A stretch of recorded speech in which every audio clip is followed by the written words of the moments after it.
चार पूर्व प्रधानमन्त्री चुनावी मैदानमा कसको सम्भावना कति?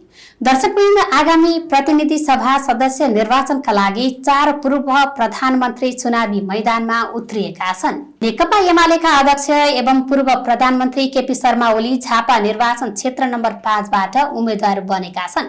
त्यस्तैगरी नेपाल कम्युनिस्ट पार्टीका संयोजक एवं पूर्व प्रधानमन्त्री पुष्पकमल दाहाल प्रचण्ड रुकुम पूर्व निर्वाचन क्षेत्र नम्बर 1, सोही पार्टीका सह संयोजक एवं पूर्व प्रधानमन्त्री माधव कुमार नेपालले रौतहट निर्वाचन क्षेत्र नम्बर 1 बाट उम्मेदवारी दर्ता गराएका छन्। प्रगतिशील लोकतान्त्रिक पार्टीका संरक्षक एवं पूर्व प्रधानमन्त्री डाक्टर बाबुराम भट्टराईले गोर्खा निर्वाचन क्षेत्र नम्बर 2 बाट उम्मेद्वार बनेका छन्।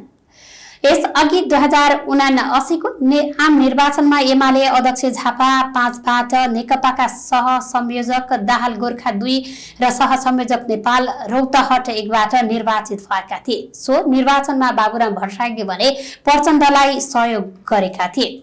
विक्रम सम्वत 2048 सालको निर्वाचनपछि लगातार डडेलधुराबाट निर्वाचित हुँदै आएका नेपाली कांग्रेसका पूर्व सभापति एवं पूर्व प्रधानमन्त्री शेरबहादुर देउवा भने यसपटकको निर्वाचनमा उम्मेद्वार बनेका छैनन्। पार्टीको विशेष महाधिवेशनका विषयमा उत्पन्न भएका परिस्थितिका कारण उनी चुनावी मैदानबाट बाहिरिएका हुन्।